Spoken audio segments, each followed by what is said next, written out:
Hey guys, what's up? Welcome back to the channel, Cynicalex. And the patch notes for the May Cosmic Guardians of the Galaxy Epic Quest update are here. And I'm standing up because this is a visual warning to you and also a way for me to stay calm.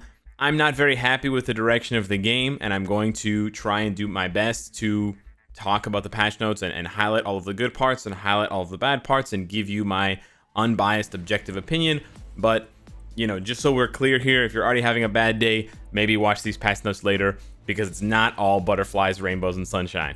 So let's take a look at what we can expect from the upcoming update. So compared to the APK, Beta Ray Bill in these patch notes is basically exactly the same. You get him through the Epic Quest. He seems to be quite strong as a standalone character for Ebony Maw and perhaps other content, but he does not seem to be world-breaking. Phyla Vel does get a slight buff. Her tier 2 passive that applies a attack, skill damage, bonus damage increase to universal types has been bumped from plus 25% all attack to plus 30% all attack, so she becomes an even better sort of support character on top of being a solid character on her own. Darkhawk seems the same from the APK. Richard Rider Nova is causing some confusion because his passive skill, World Mind Knowledge, which is his 4-star passive, has had some incorrect translations. So on the Japanese and Korean version of the patch notes, it says applies to self at tier 1, applies to hero allies at tier 2. And that's exactly the same as what's reflected in the APK. So if you go over to the APK and we look at World Mind Knowledge, it applies to hero allies. I guess there was a miscommunication or there was an error in the translation. Maybe they copied and pasted by accident.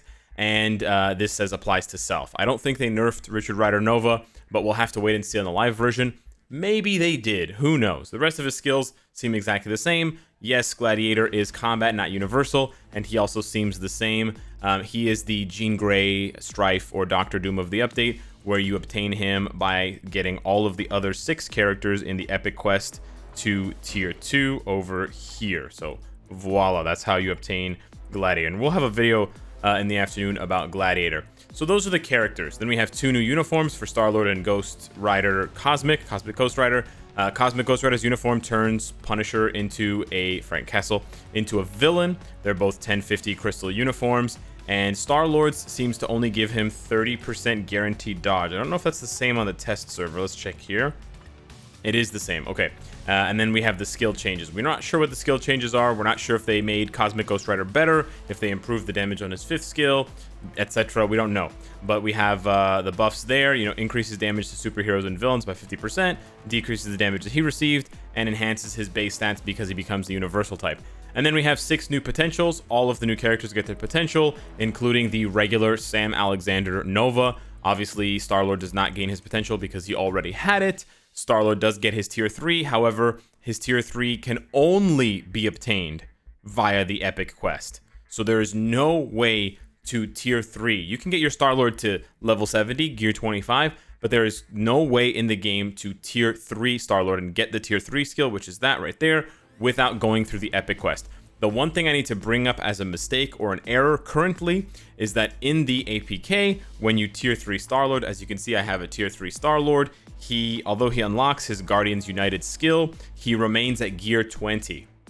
Now, I assume that this is a mistake and this is an error by the devs, because if they seriously expect the players to pony up all of those resources, you know, the CCF, the Titan records, the Titan component packs, the Essence of Dimension, and then they still, on top of that, want us to level up the gears, then that's just completely out of the question. A lot of players are already upset that they have to invest their blast books and other materials to get Beta Ray Bill finished, because you cannot get a 6-star level 60 Beta Ray Bill without investing in Star-Lord. If this is intentional, it's a very ugly move, and it's very greedy from an already greedy dev team. So hopefully that's a bug. Moving on, they've added Star-Lord's biometrics to the Dimension Shop. This would have been nice to know a week ago before the update. Lots of players have been scrambling to use their Shadowland selectors or other bio selectors to get their Star-Lords to tier 2 in anticipation of this update, and they also wanted to unlock his potential because it's understandable that they would want to unlock his potential if they want to get him to tier 3. So I think that this is one of those things that they could have easily communicated before the update. It's not going to spoil too much, especially after the first few sneak peeks we already know, and it probably would have saved tons of players their biometric selectors. Again, It's not necessarily something they have to do, but it would be nice for a 5-year-old game to consider its players. But okay, sure. So now you can get Star-Lord's bios from here, which is great for new players. But for veterans who were stocking up bio selectors and who use them, it's pretty useless. I guess you could use them for his uniform. We have a new Awaken skill for Beta Ray Bill. It requires 3 characters to be level 60 tier 2. You need Thor to be level 60 tier 2. You need Star-Lord to be level 60 tier 2, which is basically automatically given to you because you have to get Star-Lord to tier 3 in order to be able to unlock Beta Ray Bill, so it's kind of a moot thing. And then Odin tier 2 level 60. Now, I don't want to get into a huge debate over this.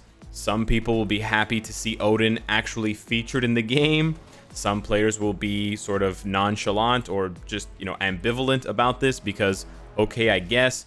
But if you look at this from the perspective of greed, and if you look at this from the perspective of milking players for as much as possible, whether it's crystals, materials, or money, they've basically given us a new character that you have to get another character to tier 3 in order to unlock this character, Beta Ray Bill.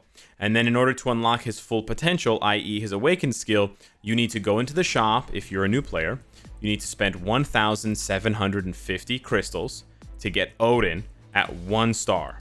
Then you need to invest 60, 70 million gold to get him to 6 stars. And you have to invest 9,000 black antimatter, and you have to expand thousands of biometrics. That's really shitty. For a game that's 5 years old, you would think that they could give players a little bit more in return. I don't think it's going to hurt their I don't think it's going to hurt their wallets to give players, a break here. But I guess they just really want to make as much money out of us as possible. Who knows why? So I'll leave you to come to your own conclusions as to whether you think that this is fair or not. I understand that Odin appears in the Awakening skill, so it makes sense thematically. But let me tell you something. Other characters appear in other characters' Awakening skills, and they are not required. There's tons of characters that appear in Superior Octopus's Awakening skill, and you don't need to get all of those characters to tier 2. It's the same for other characters' Awakening skills as well. And honestly, they could have had Jane Foster as the character that links up with Beta Ray Bill, and then Thor could have come in. There's tons of things they could have done differently here. I just think that this is extremely greedy and extremely selfish of them to do, especially since they intentionally changed the story, right? Remember, no one was complaining about the story in Marvel Future Fight, but the devs decided, and maybe this was their master plan, we're going to change the story, we're going to take out Odin, and we're going to charge you almost 2,000 crystals to get him at 1 star. We used to give Odin for free, but now for all new players, you have to pay us, the equivalent of $20 worth of crystals. And now, lo and behold, the next update's main character revolves around having to go and spend those 2,000 crystals. So it doesn't seem to be a coincidence to me. It seems to be an effort on their part to really drain the players of any cash and any crystals that they had left, and force them to spend more if they like these characters, or if they just can ignore the update and then they basically have no new content to look forward to for 2 months. I guess that's fun. I guess just logging in and logging out is pretty fun nowadays. Moving on. New epic quest, the galactic imperative. So you have this new epic quest thing. They pretend to teach you about the epic quest, basically just explaining to you that you're going to get milked for tons of money. Star-Lord tier 3 is available only after completing the epic quest. Cool, fantastic. There are small refunds for players that have already invested in Star-Lord. So you can see here, if you've already invested in him, then you will get some small rewards back. You'll get some biometrics of his specifically, and you'll get some black antimatter. This is better than nothing, which is usually my expectations for Netmarble Monster, which is nothing. So yeah, they're giving some refund, which blows my mind. Is it enough? Probably not. I don't think it's going to compensate players who got him to level 70, even if they got extremely lucky with his potential, gambling it at 10%. If they went to 100% on all 5 of the enhancements for the potential, then this doesn't cover it. This doesn't even cover like 25%, or maybe it covers 25%. But anywho, it is technically better than nothing for all the Netmarble apologists out there. And now we have yet another monetization. So we have the Deluxe Packs for Magneto, for Psylocke, and for Invisible Woman. Now we have another Deluxe Pack for Richard Rider, and there are two versions of the Deluxe Pack. There's the regular version of the Deluxe Pack that you know, where you spend 6,600 crystals and you will get a 6-star Tier 1 Nova. You will unlock this mission. We still don't know what items you can farm in the mission, but you will unlock this mission here, which is called Fate of the Universe. Maybe it's called Fate of Marvel Future Fight is a better name. And so you'll unlock that mission. You'll be able to play it presumably 2 times a day, which is the same as the other Deluxe Mission quest packs. And then you will get some extra rewards. And you can see the rewards there on the right side next to Star-Lord's head. You get crystals, you get gold, you get more gold, you get some thing here, you get some bios for Nova. That's basically what it is. So you spend 6,600 crystals, you get 1,500 crystals in return. So it's a total investment of 5,100 crystals. However, they've decided that that is not enough. So they've created a new and improved Deluxe Pack called the Special Deluxe Pack. And the Special Deluxe Pack, rather than costing crystals, costs real money. And from the Korean patch notes, because they accidentally or intentionally left the image of the Special Deluxe Pack off of the English patch notes, maybe because they knew that English players would be upset, who knows? You can speculate that on your own. But the Special Deluxe Pack costs 55,000 Korean won, which translates roughly to $45 US. So I don't know, they might round that up to $50 US. And then it translates to about $60 or $65 Canadian. And again, who knows, they might round that up to $70 Canadian. Now you're saying that's really expensive. Well, basically what they do is you pay the money and you'll get all of the same thing that the Deluxe Pack gives you. So you'll get Nova, you'll get the mission, but you'll also get another 1,000 crystals and 2,500 points to your VIP. So this is actually a decent move for players who don't have crystals and were going to purchase crystals anyways with real money, because rather than doing that, they can purchase this and they basically will get the 1,000 crystals plus the 1,500 crystals back. So you basically get 2,500 crystals, plus you get the character, plus you get the VIP points and the stage. I didn't really think this was necessary to do, but I guess their marketing team realized or thought up that this was actually something that players wanted. It's basically just a different option. Rather than paying with crystals, you can pay with real money. Okay, cool. And you can purchase them. Apparently, you can purchase each Deluxe Packs only once per account. So it seems to me that you can't purchase both. You either purchase one or you purchase the other. So maybe that's their way of also trying to push players in one direction or another to sort of make a decision on whether they want to spend crystals or they want to spend real money. Who knows? Then we have Gladiator here. We have the special items that you can get from the Guardians of the Galaxy Epic Quest collection. They're right here. And then there's some existing Epic Quest improvements. So these are for the other Epic Quests. So for the Sorcerer Supreme and for the Memory missions and the Dark Dimension missions, right now they have a daily 3 drop limit, daily entry of. Well, I can't show you. Right, the Epic Quest is not finished.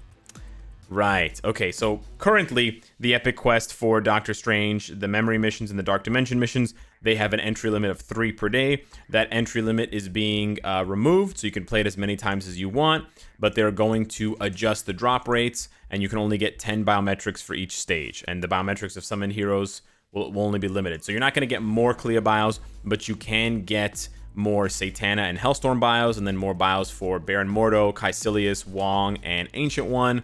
They're also doing the same thing for the entry limit of New Face. This will also allow you to farm more obelisks, because I believe obelisks drop in the Memory missions.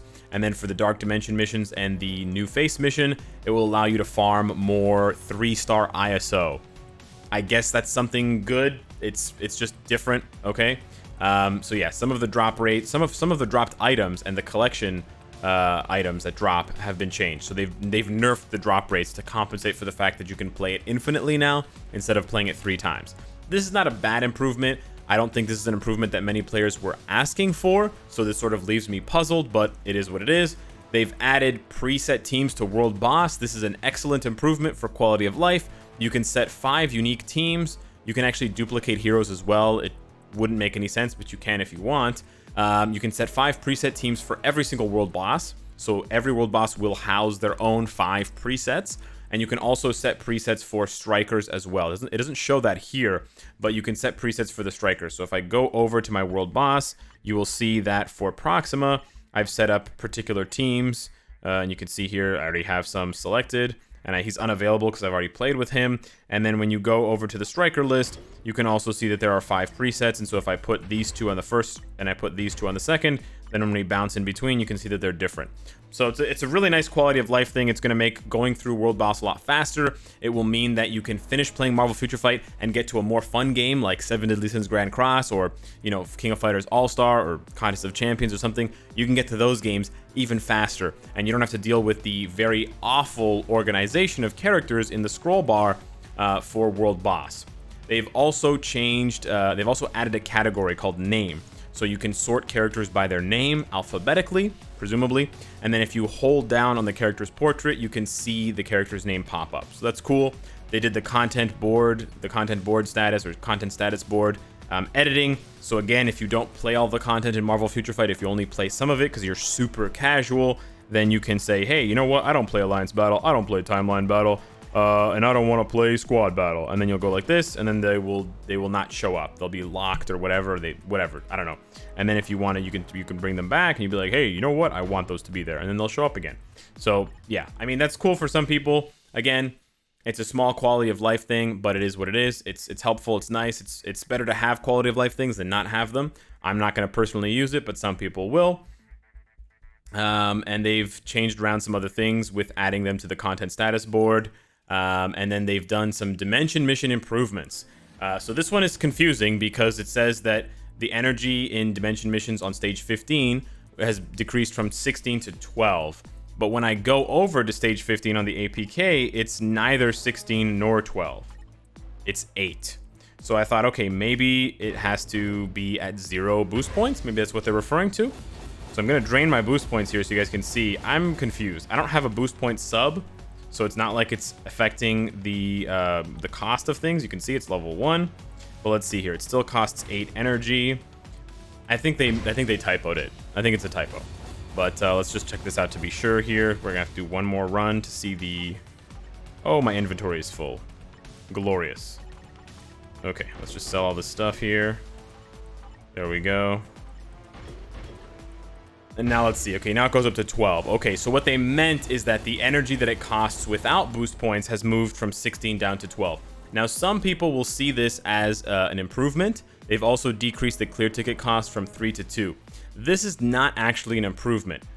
Before, basically what we've been playing with for the past 2 months in Dimension missions has actually been a nerf. If you do the calculations, the cost of clear tickets and the cost of energy, stage 15 is much less efficient than stage 10.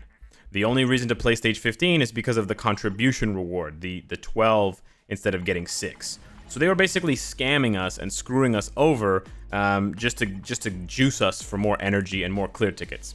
So they basically just fixed their own mistake. And if you don't believe me, you can run the math yourself. But I've had other people run the math, and that's the way it is. So this is not an improvement. They've unfucked it up. Okay, so I just want to make that clear. We have a new uniform collection. We know what those are like. You can get crystals if you finish off the uniform. This uniform collection is good in a sense because there's only 2 uniforms, Ghost Rider and Star-Lord. So rush to get those mythic if you really want the 375 crystals. They've of course added new icons for the legendary and mythic. What are they called? Battle passes? Future passes. They have not changed or updated any of the rewards in the future passes, so it's just a copy and paste with just the icons changed. So that is, I don't know, cool, not cool. I think it's lame. They've added a new monetization item, the daily loot chest, because definitely players wanted this. So you can purchase this for $5 if you're insane enough, and you'll get 300 crystals, and then you'll get a random chance to get black antimatter, chaos thornstones, or gold. Very exciting. I have no idea who this is aimed towards, but the marketing department is busy at Marvel Future Fight. So this is trash, but, you know, hey, this is why we don't get game modes, because they're busy making up stuff like this. So cool, nice. And then other information. So they've reorganized the filtering system. So it's going to be the organization of characters in your box. It's going to go tier 3 having their potential awakened, then tier 2, then tier 1. That's good.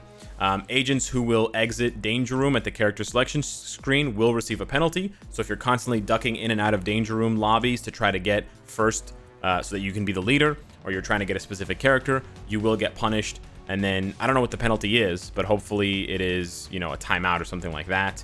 The first clear rewards of all ultimate difficulty levels in World Boss will be reset. Now, they let us know this in the developer notes, but just one more time for you guys. All of the first clear rewards. So when you get up to a specific stage, it will have first clear rewards. So I believe... Oh, I can't show you guys there. Can I show you here? No, I cannot. Bummer. Anyways, every 5 stages, the World Boss has a first clear reward. Yes, so you can see there, first clear. So all of those first clear World Boss booty boxes will be reset, and you'll be able to get them again for stages 5, 10, 15, 20, 25, 30, etc. For all World Bosses, if you haven't gotten them already, or if you have got them already. If you haven't gotten them already, then it's going to reset, but you won't be able to get them twice. You'll only be able to get them the one time. So it's a nice piece of reward, I guess, for veterans, but we're also gonna have to go back and play those stages. So you're gonna lose some Conqueror XP, you're gonna lose, you know, some progress on your resistance and stuff like that. And then the World Boss Challenge records are gonna be reset. And then there's a bunch of game error fixes, like bug fixes. The most important bug fix here is that the Frenzy skill buff on Proxima will properly display the effect tooltip, so we will actually know what it does to her. Also, the where is it? The attack Nimrod, or Sentinel the Lesser, or Nimrod the Lesser, the Sentinel uniform, Natural Order, his skill. When you touch the joystick, it cancels the skill. That's not going to happen anymore. So it'll be a lot easier to play Nimrod in PvP, which is awesome. And then they are adding or something. I don't know. It's unclear whether they're adding the all defense or whether the all defense was always there or not. But the Frenzy buff that characters have, not all characters, but some characters have it, will now also read all defense. So a perfect example is Thor Endgame. His 4th skill was all attack, all speed, crit rate. But now it says all attack and defense, all speed, crit rate. So every character that had an all attack, all speed, crit rate buff will now have an all attack, all defense, all speed, crit rate buff. So yeah, it's unclear whether this was always the way that it was and the all defense was just not showing up, or whether they've added the all defense as like an added buff. But it actually affects a lot of characters: Silver Surfer, Negasonic Teenage Warhead, Psylocke, Rachel Summers. There's a ton of characters that it affects. So play with your characters. I don't think you're going to notice 10 or 20% more all defense, but maybe you will. So yeah, that's the end of the patch notes. We will return with new heroes. Oh, you will always return with more ways to make money. And content fixes in the next update. So yeah, that's the update. The video's already about 20 minutes long or 25 minutes long, so I don't have a lot of time to give you my opinion, but I've sort of sprinkled it in here and there. Overall, I don't think this is a bad update if you just take the update at face value and if you just focus on the update in a vacuum. But I think when you take into consideration the way that the game has been moving, like the trajectory of the game, especially this year in 2020, and if you take into consideration the fact that they gave us a survey to fill out asking us what game modes we didn't like and we wanted to be reworked, and they said that they would rework those game modes, and they haven't reworked any of them, and we're already halfway through the year, is extremely disappointing in my opinion. So I want to hit you guys with a few facts before we wrap up this video, okay? The last time that players got more crystals was 3 years ago. It's almost 3 years ago. If you want to get technical, it was August 2017. So we are very close to 3 years since they added, do you know what they added? They added the weekly crystals, 30 crystals a week. That was the last time. Now, yes, you will say, but Cynicalex, they have those check-in events where you get 1,200 crystals. Sure, they have check-in events. Great. They also have the new agent training. Super duper. But that doesn't count. Those are one-off events. Those are events that you may not even qualify for unless you have you have infinite time on your hands and you can just create lots of alt accounts, right? How many players are really going to find 3 friends to make an account so that they can get those crystals from the new agent training, right? So the last time they gave us realistic crystal upgrades was 3 years ago. It's been 3 years as well since they upgraded Timeline Battle to add the recommended and restricted list. This crap was added 3 years ago. Yeah. Since then, have they done anything to Timeline Battle? No. Think about that. Think about another mobile game that you play that hasn't updated PvP in 3 years. 36 months. Like 30 updates in a row without a single change to PvP, to player versus player. Interesting. We've also had 2 updates in a row now with 0 new content. Now, you can count epic quests and you can count legendary battles as new content, but I don't really count that as new content because you play it once and then you really don't play it again. So it's hard to me, it's like hardly new content. New content is like a game mode that is going to bring you some sort of new piece of gameplay, right? Legendary battles and epic quests are just like rehashes of existing content, especially epic quests. It's just dialogue, right? I'm sorry to Mark, who does the writing for Marvel Future Fight. He's great, but the epic quest itself is just like go and do other quests in the game. That's what the epic quest is. So there hasn't been new content in over 2 updates. And now, if we get even more technical, the last time they introduced a new game mode, and I'm not saying that they have to constantly introduce new game modes. They can also rework old game modes, but they're never going to do that, as I showed you, because it's been 3 years since Timeline Battle got reworked. It wasn't even reworked, they just added a list, okay? But 3 updates in a row, so House of X, Black Widow, and now Cosmic Guardians of the Galaxy, they added Squad Battle. So they added 1 new piece of content. They didn't rework any content. They didn't rework Alliance Conquest like we asked. They didn't rework Timeline Battle like we asked. They didn't rework Alliance Battle Extreme or Shadowland or anything else. They added Squad Battle in 3 updates. In that same time, they've introduced type enhancement tickets, potential enhancement tickets, the Future Pass, both Legendary and Mythic, this new daily loot chest, and the new Super Deluxe Pack. So, I'm not going to tell you what to think, but I want you to use your own critical thinking skills and think about that.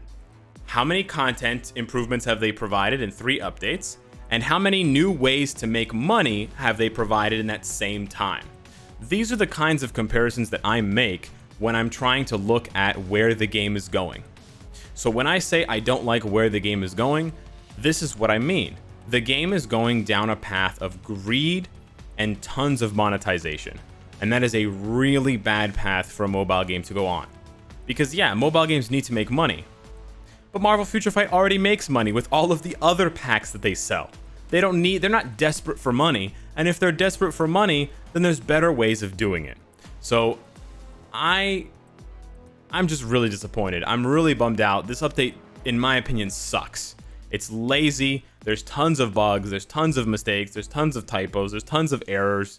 It's messy, it's sloppy, but the only thing that they get right, the only thing that isn't messy or sloppy or mistake-ridden is the stuff that makes them money. The packs, the sales, the new monetization. That stuff never has typos. Because really, what it seems like from the past 6 months, all they want is our money. And I don't really want to play a game that's constantly reminding me to spend money. So that's why I've started using, I'm going to start using hashtag #SaveMFF. Because I'm pretty much sick and tired. You want to call it a boycott? Go ahead. You want to call it a big whale whining because the game isn't the way that he wants it? Sure, go ahead. But do me a favor, critically think and analyze the situation for yourself, and then read some of the comments. Read what your fellow players are saying. Because if I'm the only one who thinks this, then everyone else will tell me that I'm a lunatic. If not, maybe we all have a point, and maybe this game does need to be saved. Thank you so much for watching, thanks for listening to my TED Talk, and I will see you in the next one. Take care.